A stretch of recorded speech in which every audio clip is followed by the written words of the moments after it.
Good evening.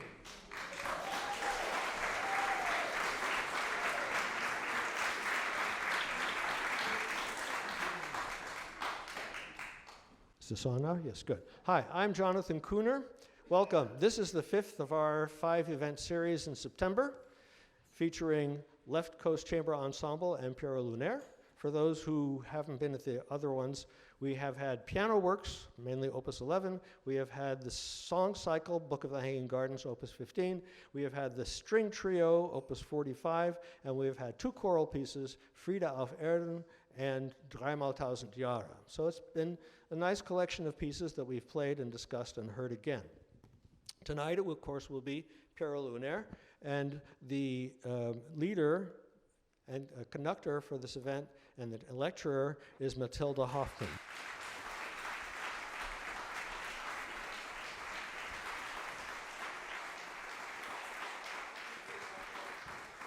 Good evening, everybody, and thank you so much, Jonathan, for having us here this evening. Tonight we have on stage the Left Coast Chamber Ensemble, members of the Left Coast Chamber Ensemble, Anna Presler on violin and viola.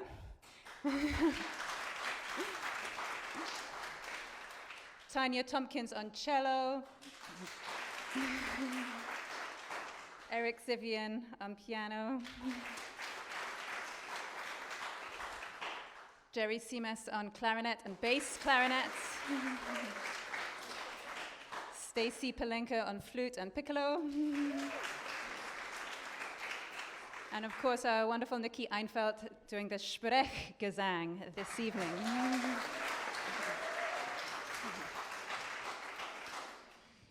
So Pierrot Lunaire was envisaged by Schoenberg as a 3-part work. Tonight is a 2-part evening, so we're dividing Pierrot somewhat in half in the midpoint, and we're going to perform some of the first movements up until the middle of part 2 in the first half of the evening and talk about those, and then we'll move on to the second part of part 2 and part 3 after the intermission. But before we make some music, I just wanted to give a little bit of an introduction to the piece. Composed in 1912, when Schoenberg was in Berlin, this was actually unusually for Schoenberg a commission by Viennese actress Albertine Zehmer. And Zehmer was particularly known for melodrama, which at the time was quite a popular form of performance which involved recitation to musical accompaniment. And that's something which Schoenberg had also actually experimented with a little bit in Gurelieder. This gave him really an opportunity to imagine and move a little bit into a more popular or cabaret-like idiom in this piece. He uses the character of Pierrot. So Zehmer asked him to compose some selections. She said at least 20 movements from Albert Giraud's Pierrot Lunaire, which was a symbolist work which used this as its starting point the commedia dell'arte figure of Pierrot, the lovesick clown, the comic and the tragic combined in one. And then Schoenberg took a German translation by Otto Hartleben, and he chose himself 21 of the poems that Hartleben had translated pretty freely, and he reorganized them in his own way. But who is Pierrot, apart from being this stock character in Italian commedia dell'arte? He hails traditionally from the Italian town of Bergamo, is often presented as being in love, usually unrequited, with Columbine, or Harlequin. The other clown-like figure will typically go off with Columbine somewhere in the story. So as a stock character, he represents somewhat of more of an introspective character, lovesick, but also can also represent, in this case, more of the private inner world, as opposed to the outside public-facing world. And for Schoenberg as an artist and a composer, this was especially significant. So we see Pierrot becoming, through this symbolist poetry, an artist who is fighting with the world, who is somehow in conflict with it, and yet also has a kind of religious approach to its art and the role of the artist in society. On the other hand, there's a side of the character which belongs to every man, to everybody. And David Bowie famously said, "I am every man. I am Pierrot. I am every man." There's something of all of us in this character and the way that we relate to the outside world. I actually, for fun, I Googled Pierrot, and AI came up with a sentence with a Pierrot in it, which said, "A debauched rock star could be described as Pierrot gone bad." So maybe Pierrot has gone bad in Pierrot Lunaire. He certainly goes bad in the middle section. But the symbolism at the time of the symbolist movement, which Albert Giraud was part of, connects him especially to the symbol of the moon. Maeterlinck, when describing symbolism, well, he wrote a lot about that, but in particular talked about choosing an object and from it identifying a state of the soul by a series of deciphering operations, which seems to be very appropriate for this piece. So the moon is definitely a symbol of Pierrot's internal world, the sun being a public-facing world, which yet in this set of poems has become debauched and corrupt, and eventually in part 2 disappears completely with this horde of black butterflies blotting out the sun. So it's like the inner world of the moon is now becoming, aspiring to become the pure world, which the sun has failed to do, has failed to achieve. In terms of the form of the poetry itself, the Giraud is an old medieval French form of a rondel. It's just basically a rondo form, where the first 2 lines of each song is repeated at this, as the last 2 lines of the second stanza, and then the first line is repeated again at the end. So the first line comes 3 times. It comes in the first line, the 7th line, a mystic number for Schoenberg, and the 13th line, which Schoenberg also probably didn't fail to notice. He was rather afraid of the number 13. Born and died on the 13th day of the month.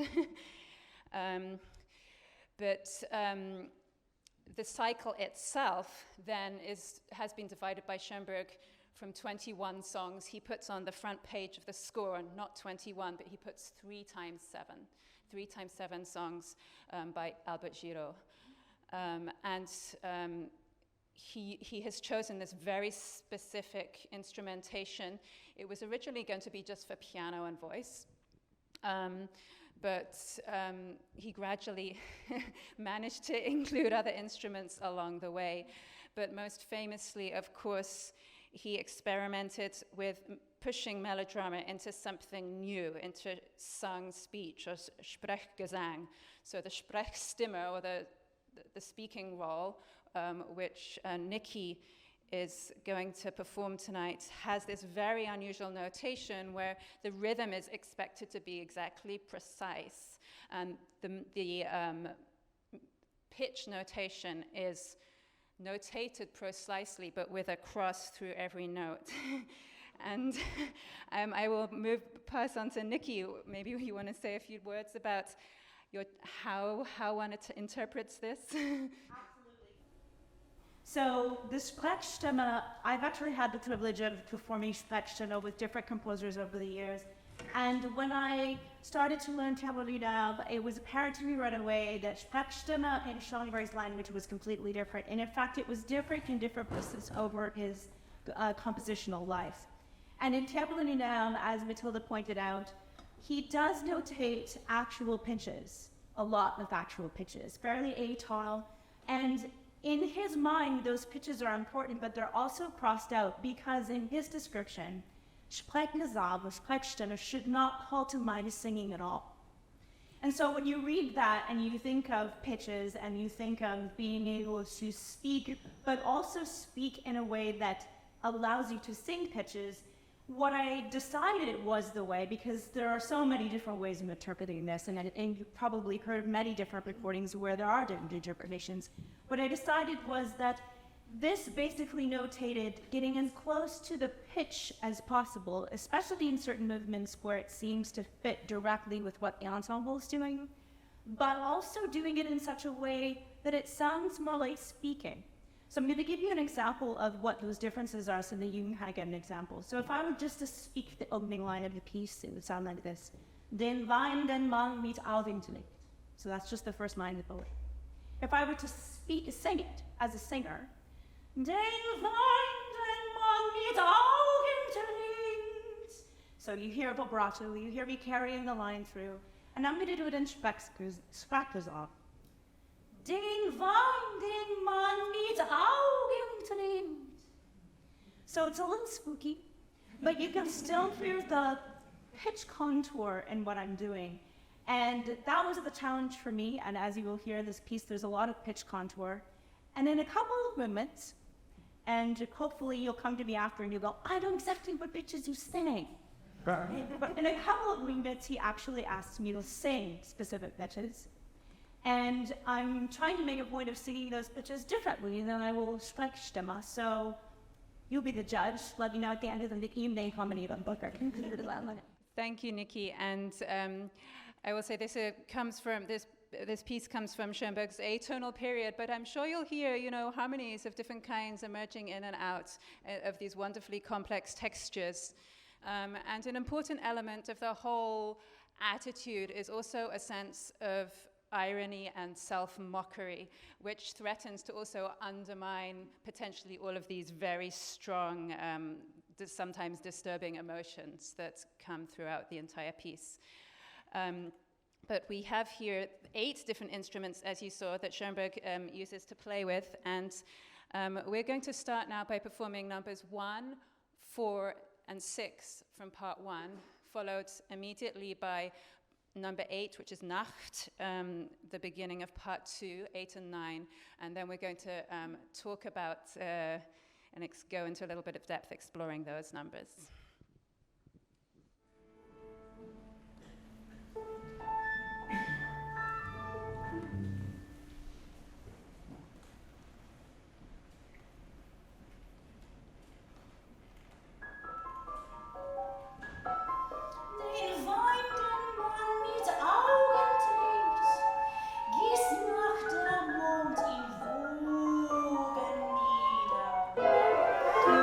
Spring, Flute,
So these movements, we're going to do essentially 3 from each part, so 9 in total.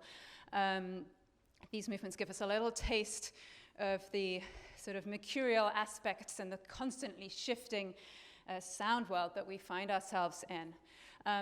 But within all the constant change, there is definitely certain things which are also constantly coming back in a kind of Berlioz-like way of an idée fixe, or an idea that gets lodged in the brain.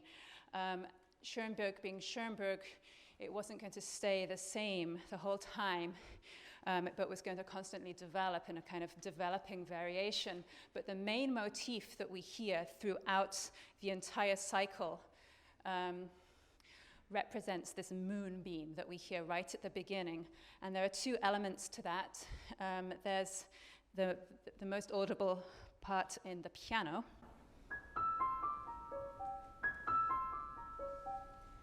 And then there's a little violin pizzicato added to that. So if we listen to how that combines together,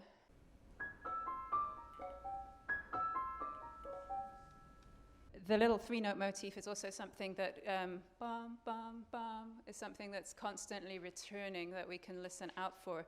But we're going to now show a little example from the middle of this first number, Drunk by the Moon. And here the moonbeam is overwhelming the horizon and gets developed with the flute and the piano in imitation.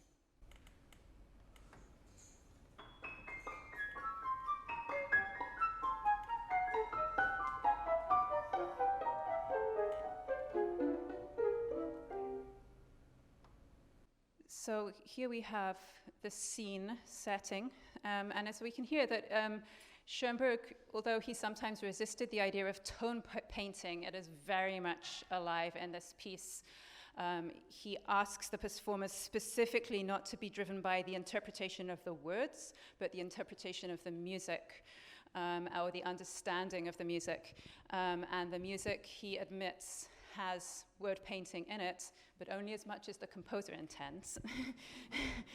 But we have a little flute melody that often comes in conjunction with the voice, often seems to represent the moon, is an imitation and sometimes setting up new ideas. So here's the flute at the beginning.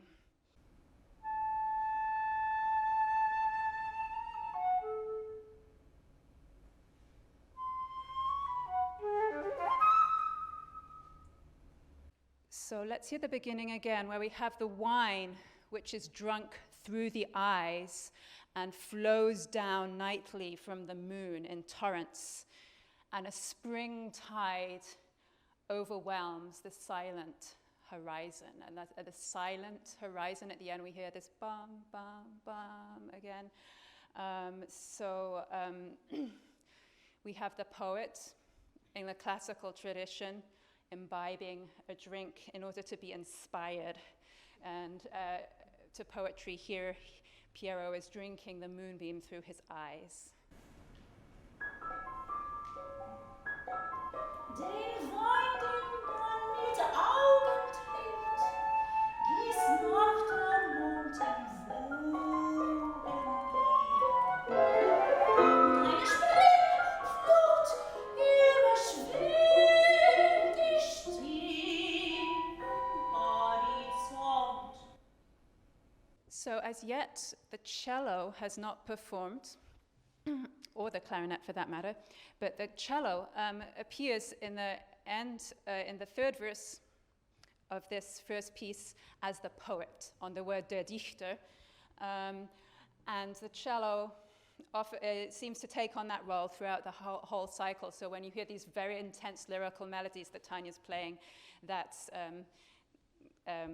Pierrot's inner spirit. So here we have the poet.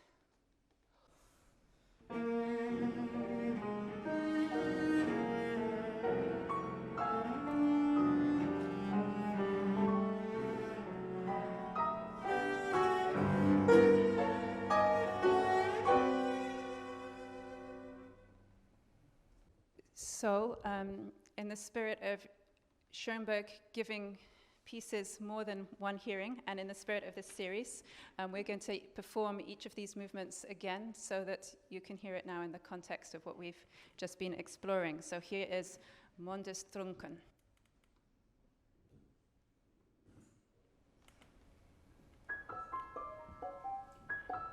Den Wein, den man mit Augen trinkt, gießt noch der Mond im Wogen.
So moving on to the fourth number in the first part, where the moon takes on a somewhat different aspect, whether it's part of Pierrot's artistic personality or whether it's something that he's observing from afar.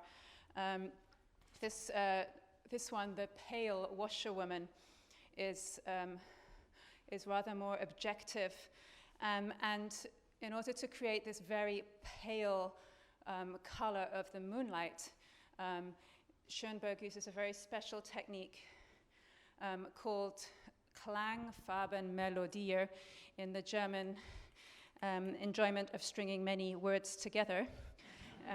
To make a new one, we have the Klang, or the sound, the Farben, the color, and the Melodier, the melody, so the sound, color, melody. So first of all, Eric is going to play the opening part on the piano to see how it sounds without those instrumental colors.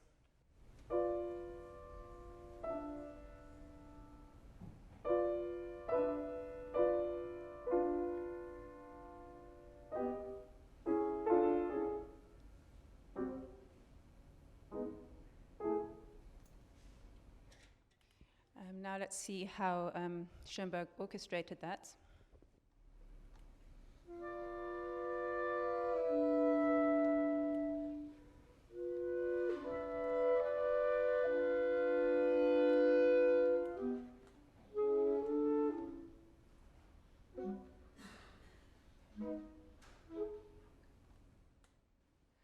So we get a rather strange sound palette, which is pale and very connected, but at the same time, like constantly shifting, like the moonlight through the branches of some trees. And if we take it apart further, we hear that the instrument that plays the melodic line, and of course all the other lines underneath, is changing every single note. So instead of it just being one instrumental timbre, the timbre of the melody is changing every single time there's a pitch change. And so we're going to play for you now the opening, just the melody, so you can hear that more clearly.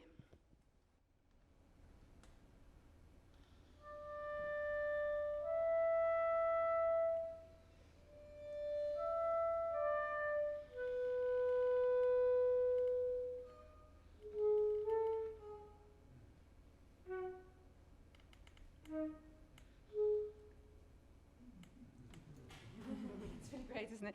So we have this pale washerwoman laying out her clothes in the night time with her white arms going through the stream of the water, and then suddenly through the clearing a little breeze comes out.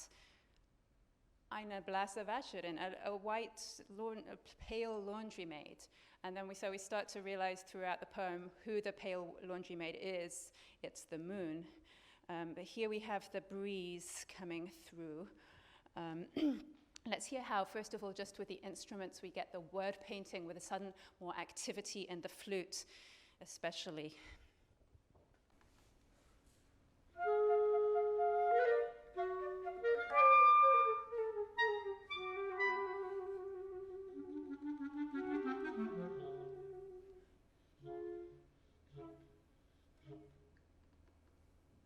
Here we put the voice with that, and we hear the onomatopoeia of the Lichtung and the Schleichenwinde in the German as well, for the wind. Durch die Lichtung schleichen Winde, leis bewegen sie die Strom. Eine Fischerin.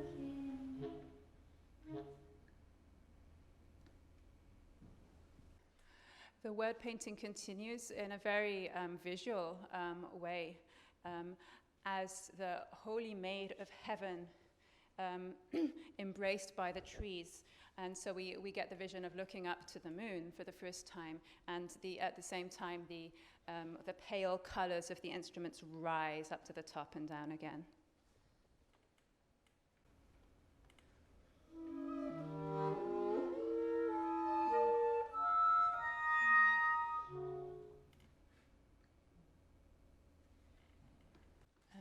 as you listen through at the very end, you can also listen out for the flute doing these sudden little gestures, which are describing the linen that is woven by moonlight. So we hear that in a very visual way as well. So here comes Eine blasse Wäscherin.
We have, as part of the sickening of the moon, we have a religious imagery, which is what reminded me of it. The religious imagery which starts in part one, the Madonna.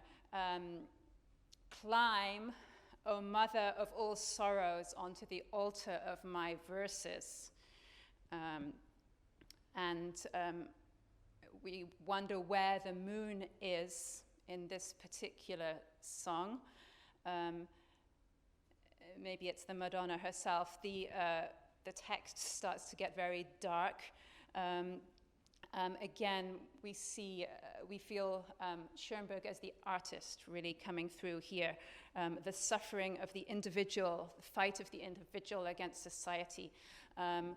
But in order to create this, he goes back a long way, and we get a feeling of historical significance in the music, and really almost a sense of Bach. And as Jonathan Kuhner suggests, it's like the whole Bachian corpus is contained in this tiny little song. So we hear a chromatic walking bass in the cello.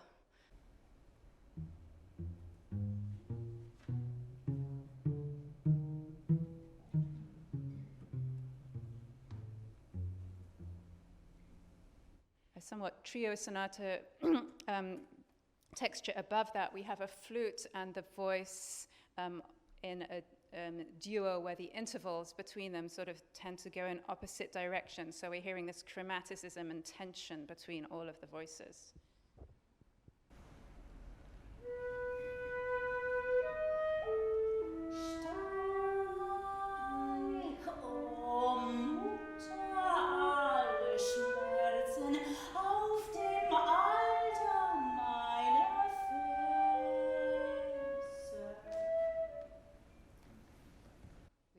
We also have a fourth voice, another independently moving line in the bass clarinet.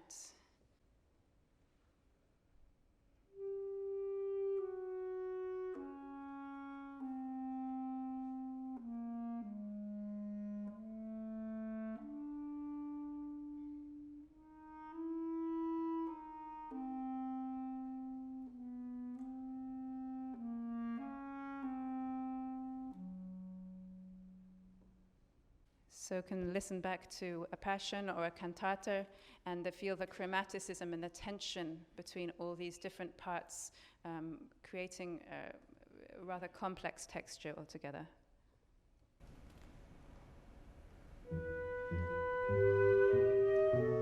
Steig, o Mutter,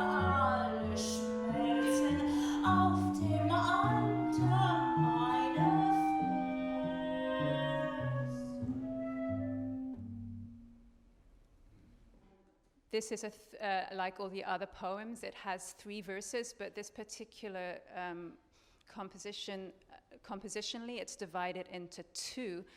The third stanza suddenly being announced by some extreme screams in the bass clarinet and the cello, a huge break from what has been set up before.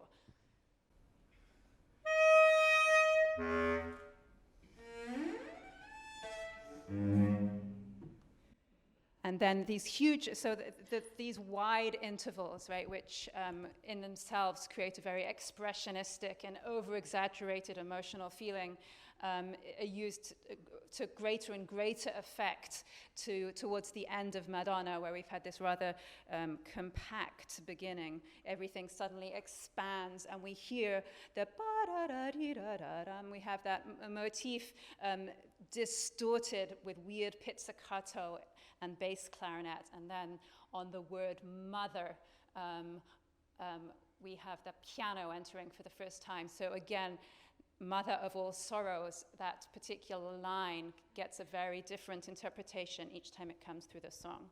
So we're going to do bar 18 with the bass clarinet, cello, and piano here.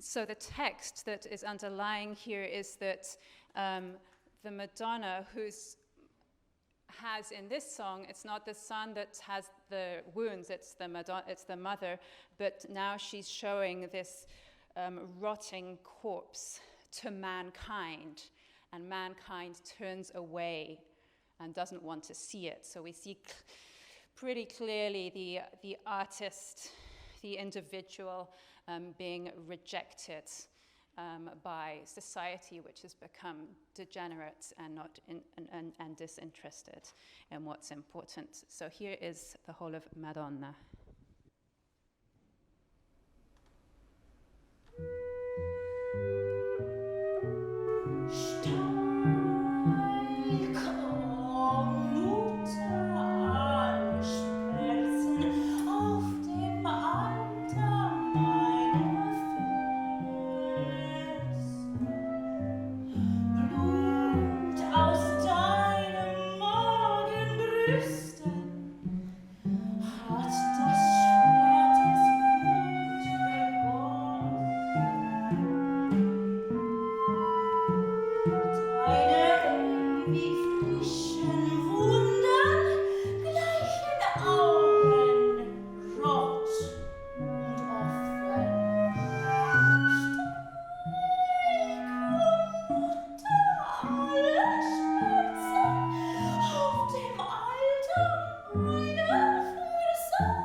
So the sickly moon follows Madonna immediately, and then we return to the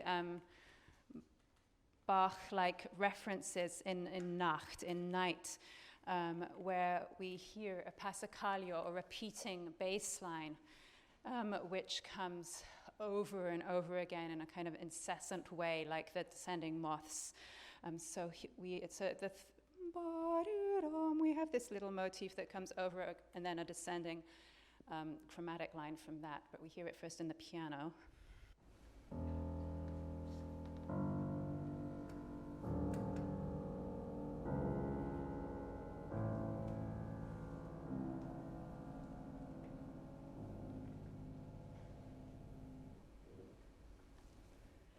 Then in a mini sound color melody, we get that in the cello and bass clarinet.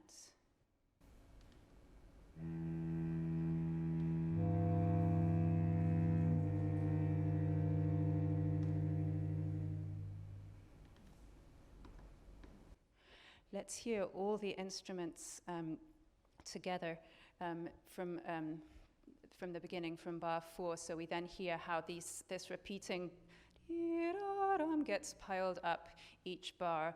It happens first of all in the clarinet, then the cello, then the bottom of the piano, and the top of the piano.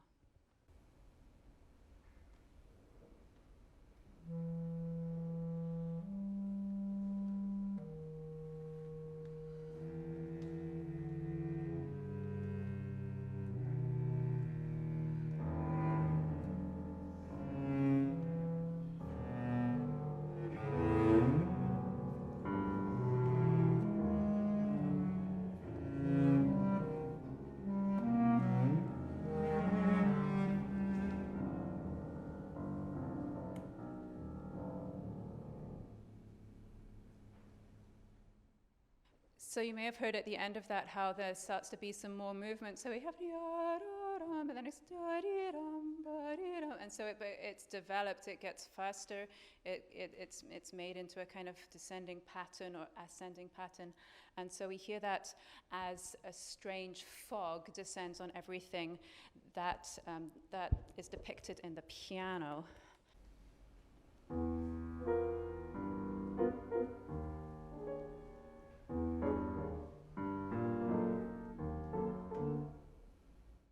So especially in the bass line, we hear this sinister motif, which is then later in the song brought into a higher register and then gradually descends from heaven earthwards, the great big black butterflies.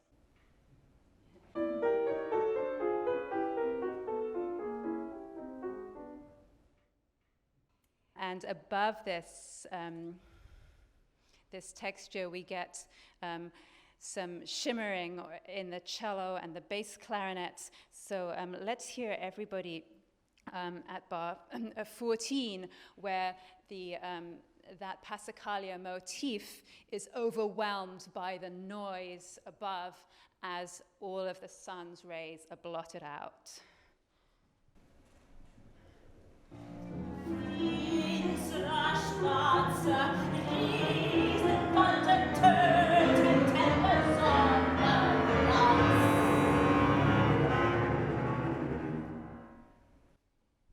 One final example, I just wanted to hear these strange harmonics that we hear in the cello, which also perhaps paint the wingspan of these moths.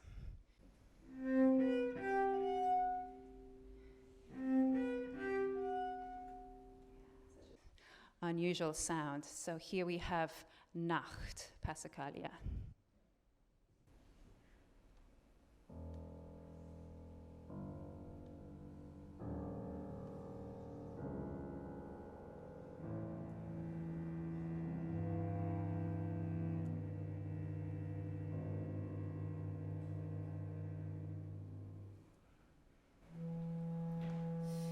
Finsere schwarze Riesen fort, töten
So from this point of great darkness, we come to the prayer to Pierrot.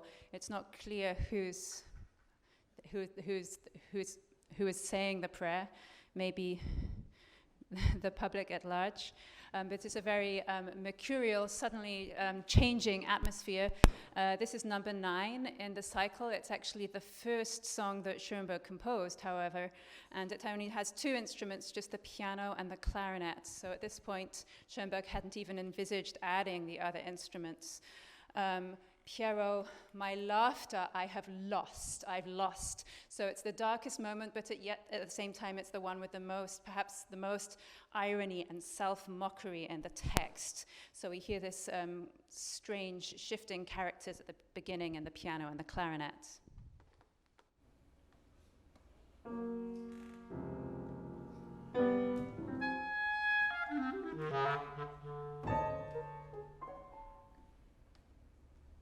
The piano, in the piano and then in the clarinet, you can hear tiny little fragments of this original moonbeam motif, but they're almost concealed, but perhaps they're there just a little bit here in the piano.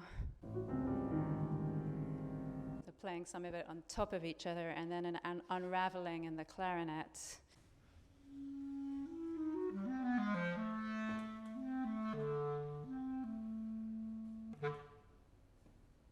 The last part of this very, very short movement, the words get very absurd. He says, "Oh, give to me, Pierrot, you horse doctor of the soul, you snowman of poetry, you royal highness of the moon. Pierrot, please give me back your laughter."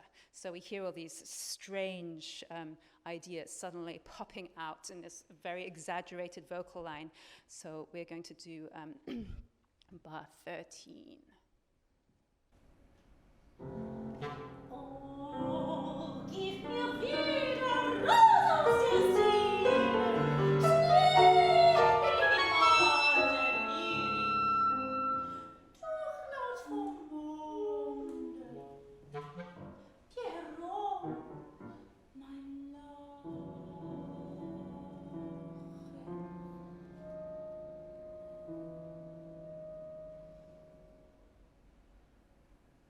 So to end the first part of this evening, we're going to reperform Gebet and Pierrot, the prayer to Pierrot, and then we're going to do our first performance of number 11,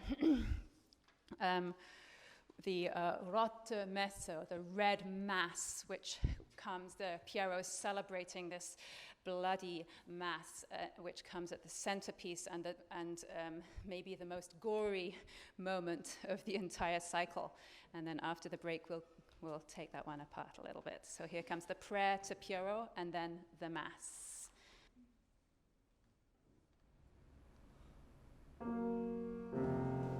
Pierrot, mein Lachen, hab ich verbrannt. Das Mehl des Gnaums ist zerfloss. Schwarz weht die Flagge mir nun vom Mast. Pierrot, mein Lachen hab ich verlernt. Oh, gib mir wieder Rosen zu ziehen, Schnee an der Wieg, durch Land vom Monde. Pierrot, mein Lachen.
So we have questions and answers.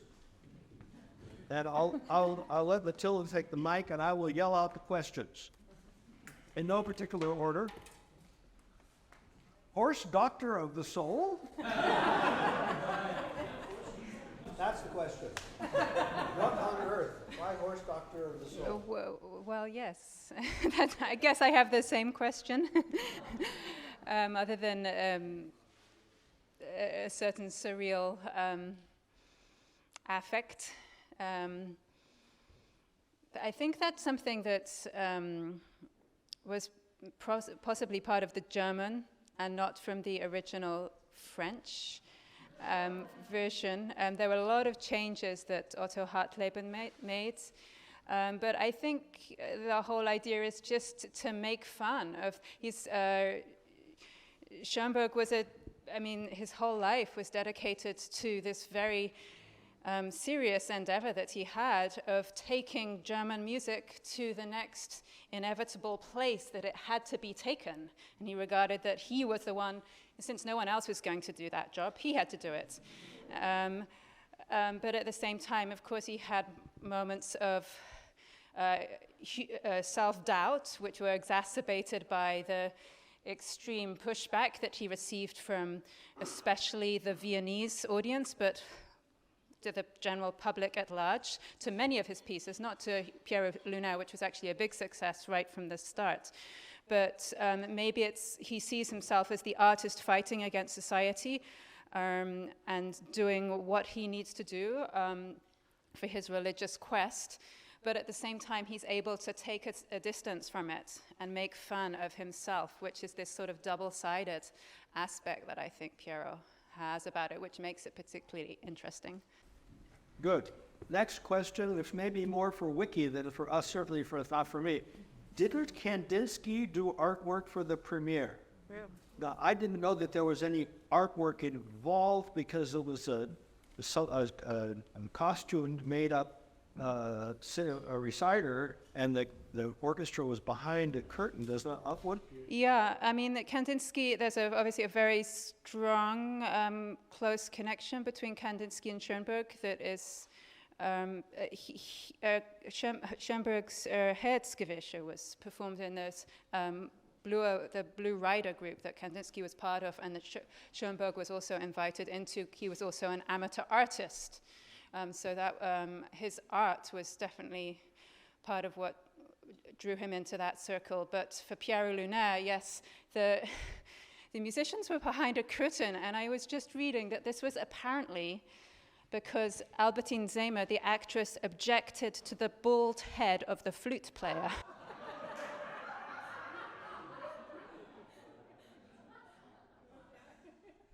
Next question, addressed to Nikki. Wonderful. It says, what are your favorite Pierrot recordings? Have you ever heard Cleo Lane, who's done it in English?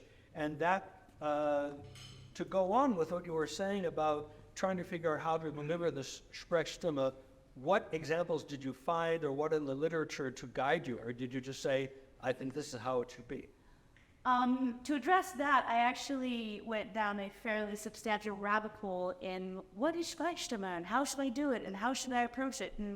And the conclusion to that rabbit hole was everybody has a different opinion. And that after listening to several recordings, I actually like the Christine Schaeffer recording quite a lot. I've listened to many recordings where there's been more of an example of pitch precision, which, as you could well imagine, is very difficult considering that a lot of this is written atonally. And so I don't think anyone necessarily gets like 100% of the pitches, which is not exactly the point. But I think that there are many people that have taken it to the opposite extreme as well and done it more as a reciter. So very deliberately speaking, kind of in the way that I'm speaking now, but in a rhythmic fashion. And I think they both have their merits. And if somebody that takes on this particular piece of music, and the name of the first person that recorded it now escapes me, however you could Google this when you go home. Schoenberg was conductor, and she was an actress who could sing. It was, I think, Maria Gutthaus Schroeder. Yeah, I think so. And that was, and she obviously in that performance went a little bit more towards speaking rather than singing the actual pinches, which I think caused some tension for a while, but then, you know, the drama of this piece kind of wins out, in my opinion.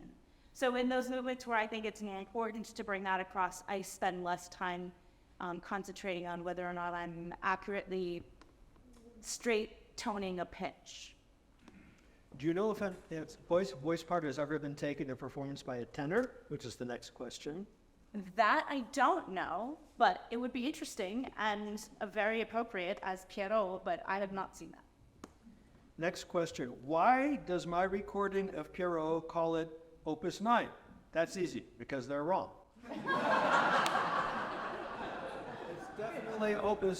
It's definitely Opus 21. Opus 9 was his first chamber symphony, which was written in 1906, I think?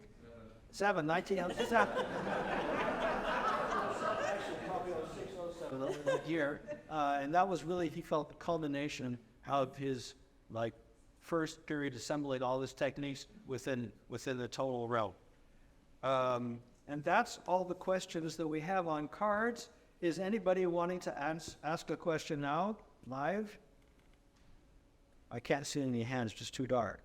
I don't see any. Jump up and down. Yell if you want to raise. Okay, very good. So we'll go on with the presentation. Thank you very much. Okay, so we are returning to the heart of the work, the Red Mass, where Schoenberg uses a rather different approach to texture than he has in all the other movements, which have been very intricate, very contrapuntal. Here he's setting up a ghastly, as Nikki said, Halloween-like atmosphere. We hear the viola, bass clarinet, and cello, so all the low instruments together working as a block.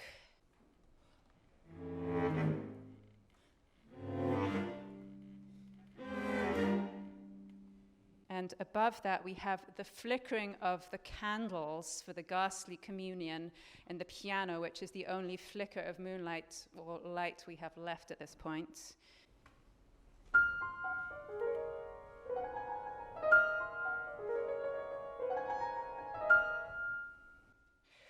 So let's hear the opening of this communion, where we get Pierrot approaching the altar in the guise of a priest. And we have all the most unusual instrumentation of the whole piece. We have these low instruments, and then we have the piccolo as well coming in as the flickering of the candle.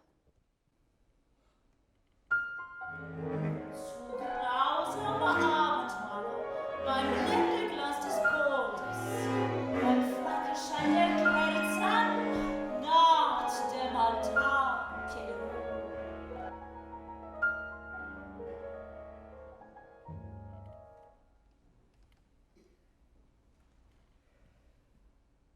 After setting up this atmosphere, Schoenberg suddenly breaks it, where there's a moment of desecration. The hand rips open the priestly garments. So let's hear all the instruments at bar 10 with this extreme outburst.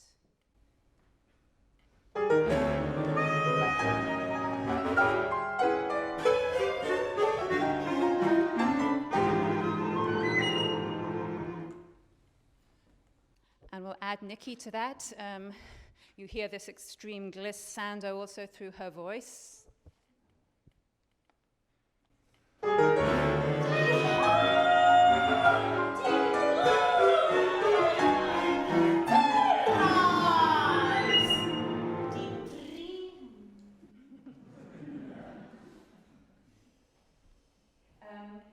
So we have the atmosphere, we have the breaking of the atmosphere, and then we have the moment where Pierrot is giving a communion. And at this moment, the poet and these expressive, hyper-romantic gestures appear in the cello.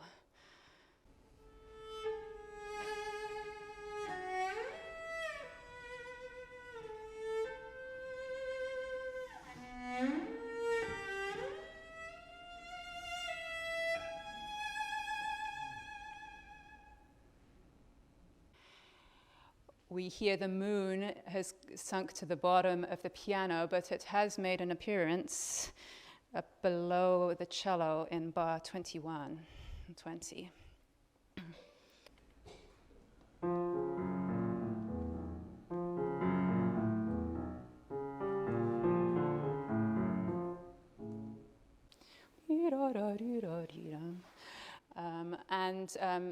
This sets up the central point where Pierrot offers from his ripped garments his own bleeding heart, which is one of the only moments which is actually instructed to be really sung as opposed to spoken sung. And after that, you hear the dribbling of the bloody fingers afterwards. So it's all very grotesque, but also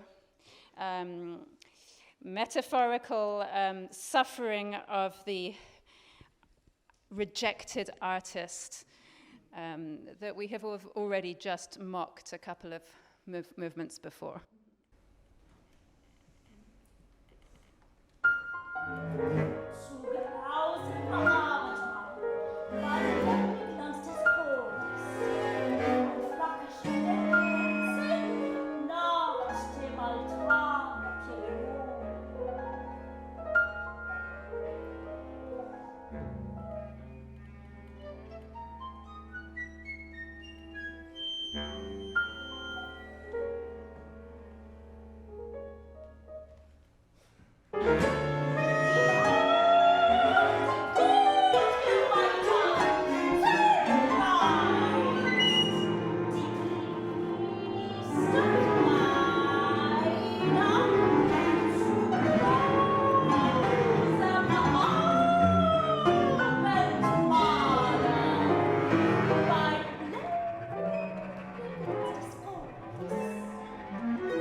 So that wraps up the three movements from part 2.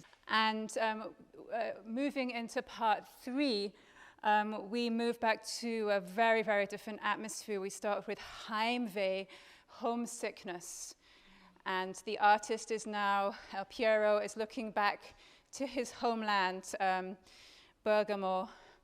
And of course, at the same time, this extremely dissonant, dark heart of the piece starts to evaporate a little bit. We get much more expressive, sometimes even tonal harmonies coming through as the artist looks back nostalgically at places they have been before and long for again. So we are going to perform numbers 15, 18, and 21 in a sequence, and then we'll go back and take a look at them. Heimweh, Moon-fleck, the Moon-fleck, and then the last one, O alter Duft, the ancient breeze.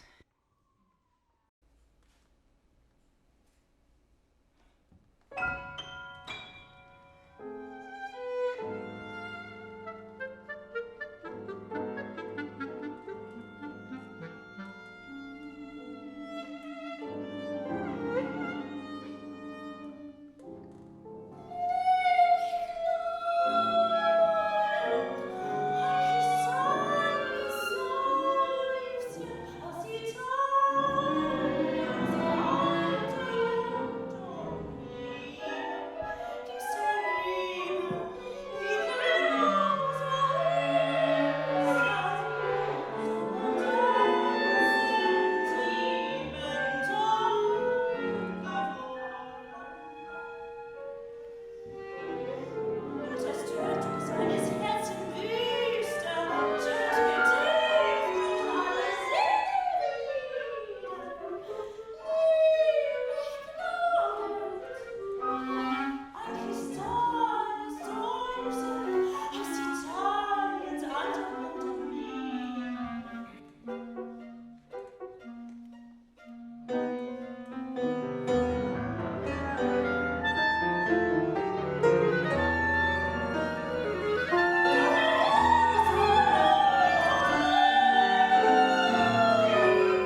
So back to the longing for the homeland, we get these romantic sighing motifs contrasting with a sudden crystalline shard of light, a crystalline sigh. This self-indulgent sighing we can hear in the sweet pain at the beginning that Nikki sings about.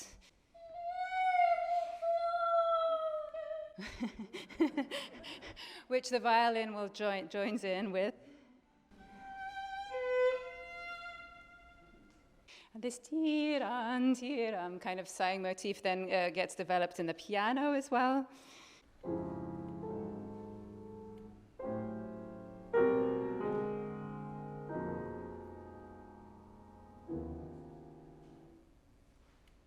So let's hear the whole ensemble from bar 4, where we hear this sighing motif piled on top of each other.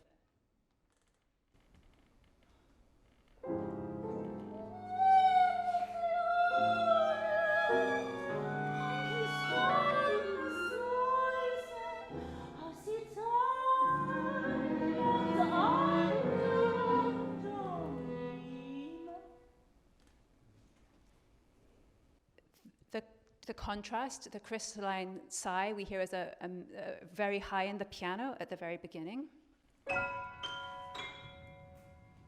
And then we hear in an expanded, decomposed form at the very end of the poem, where we get the same line, of course, at the beginning and the end.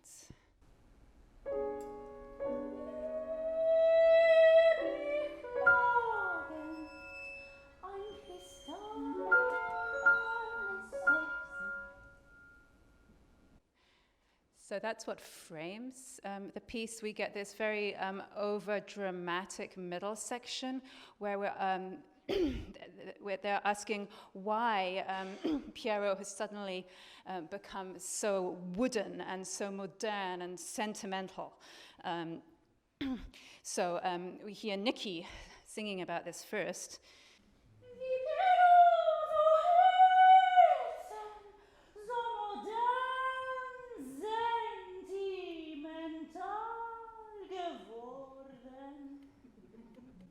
Too much drama, which the violin is included in.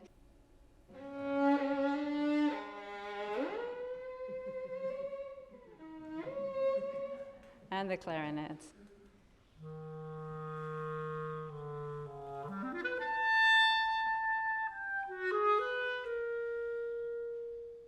So anytime we have these huge leaps, that immediately gives this very exaggerated, extreme emotional effect in the music. We get that combined in 4 parts here, Vi Pierrot.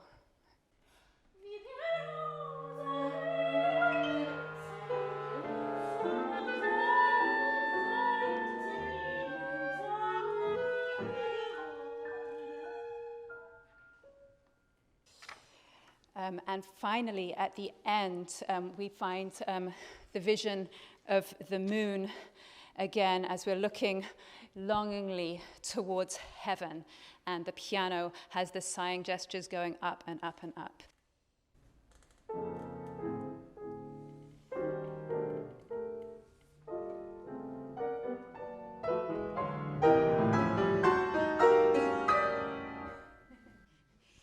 So here is Heimweh.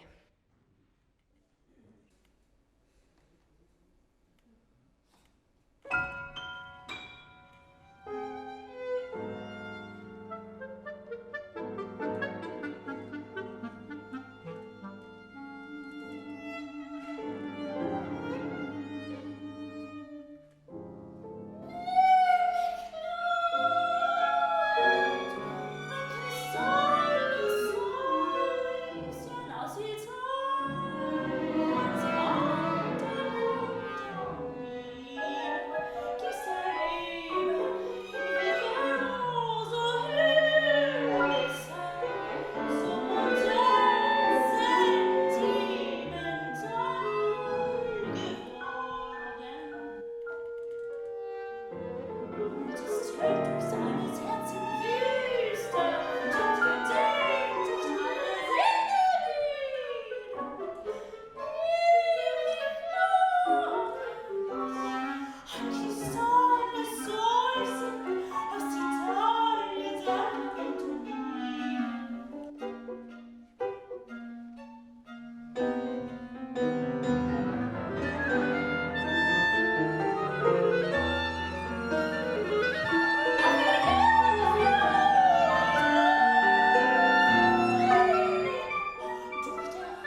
Moon-fleck, the speck of moon,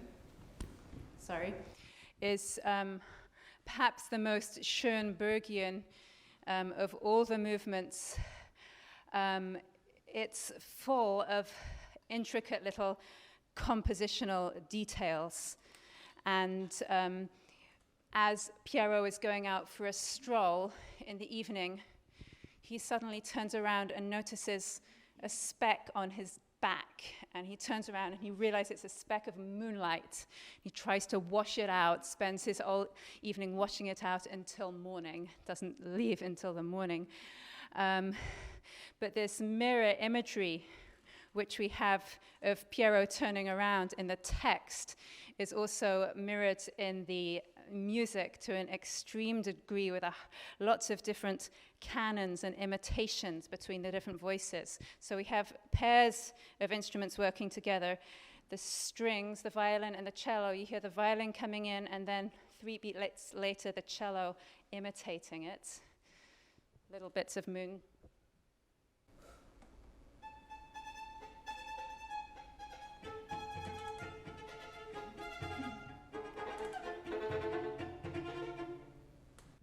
And then we have a mini fugue going on between the clarinet and the piccolo.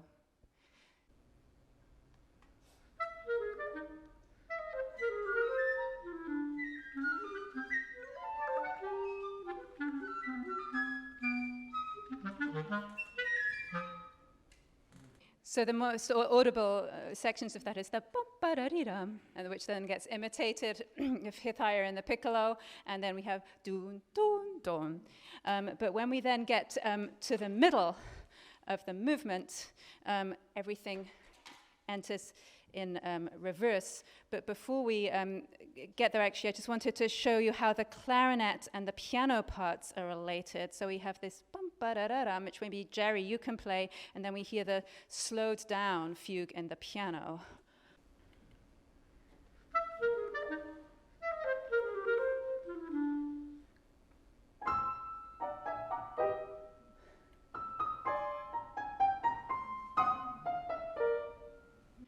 You can kind of hear it happening at just a slightly slower pace. And we're going to just skip to the middle now, where there's a mirror image happening. So the piano has a through-composed imitative fugal counterpoint to the end of the piece, whereas the piccolo and the clarinet, right as when Pierrot turns around, everything happens in mirror, and everything starts going backwards. So maybe we can hear the flute first.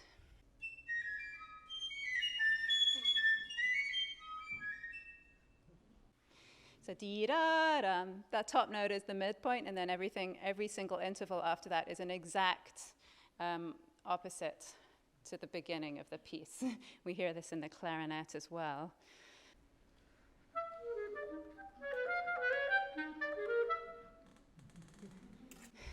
So let's hear all the instruments together from bar 7 and see if we can pick those little things out of the texture.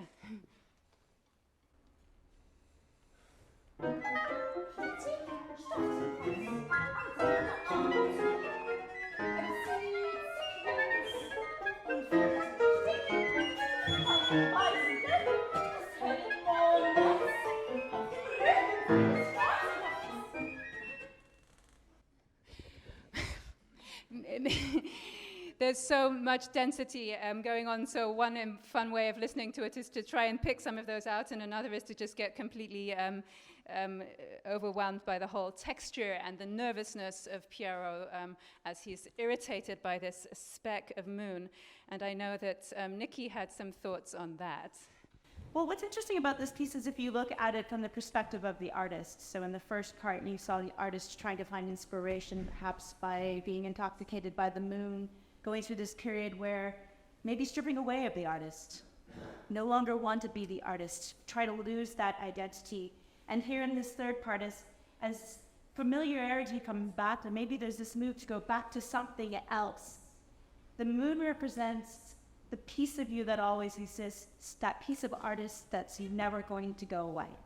That no matter how hard you try, you could rub and you can rub and you could wash it out and you could try to leave it behind, it will always be a part. So here we have Moon-fleck. Ein weißer Fleck, das Himmelmondes auf dem Rücken seines schwarzen Rockes. So spaziert Pierrot Lunaire. Oft zügige Abenteuer. Plötzlich stößt ihm was an seinem Anzug. Zieht sich längs und findet es richtig. Einen weißen Fleck des hellen Mondes auf dem Rücken schwarzen Seidenrockes. Wartet, denkt er, das soll ein Gipsfleckchen. Wisch und wisch, doch blickt nicht herunter. Und so geht das Geschäftsvollen weiter. Rot und erneut, bis er verloren. Einen weißen Fleck des Himmels.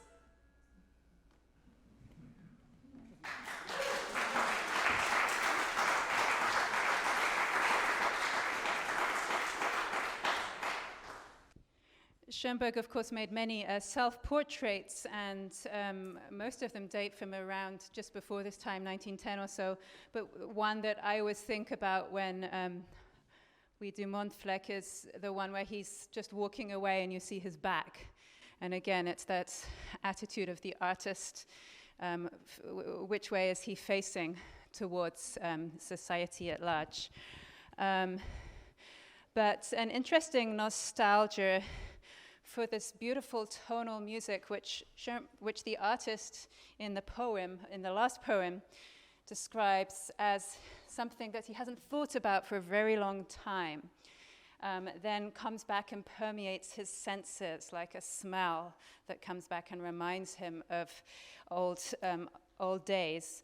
And that's what the last poem is about, O Alte Duft. And it's also the last poem that Schoenberg actually composed of the set. We really hear some memories of tonality in the piano at the beginning.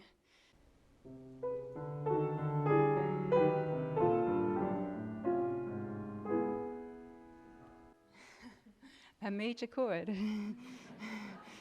And we hear it, this lead that we have with the voice, this song.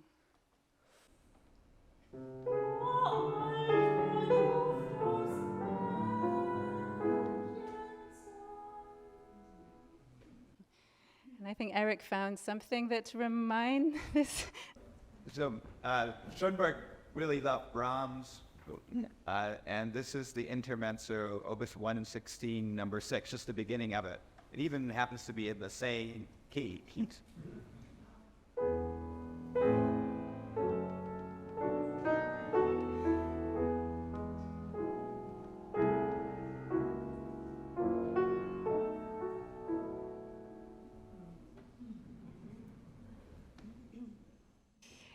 Yes, we're all dreaming.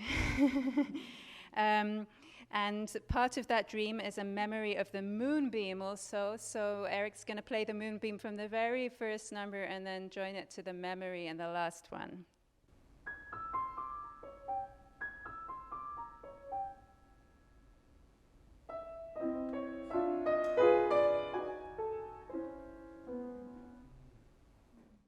Towards the end, every single instrument is introduced, so all the doubling instruments play in this movement alone, as the poet talks about the joys that have been too long neglected.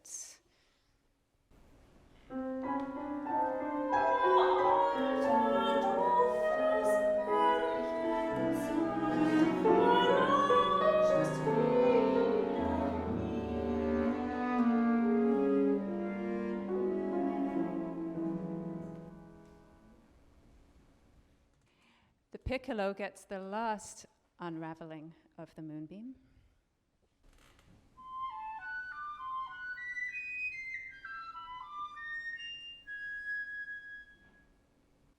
And the viola and the cello, one of the last memories of tonality.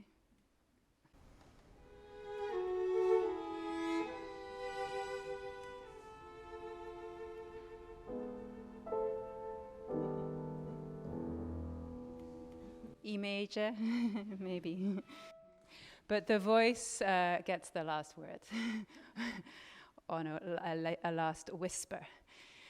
So to finish the evening tonight, we're going to play the last trio of movements from part 3.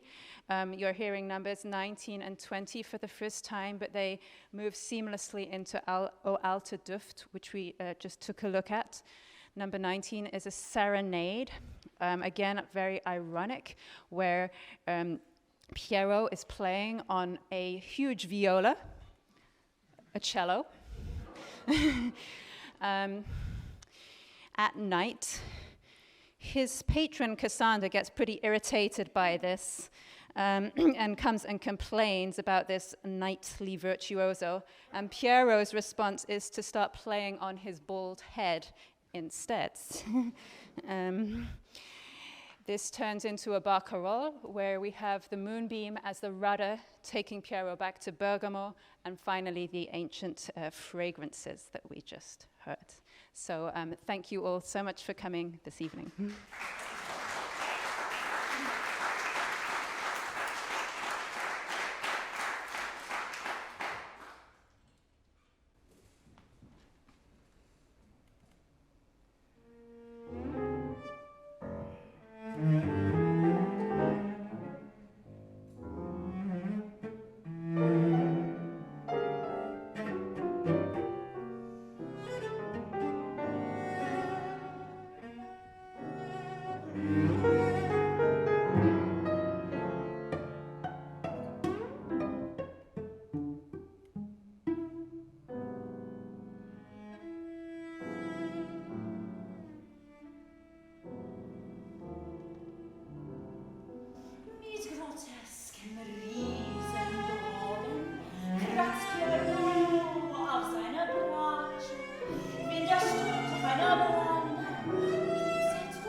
Thank you.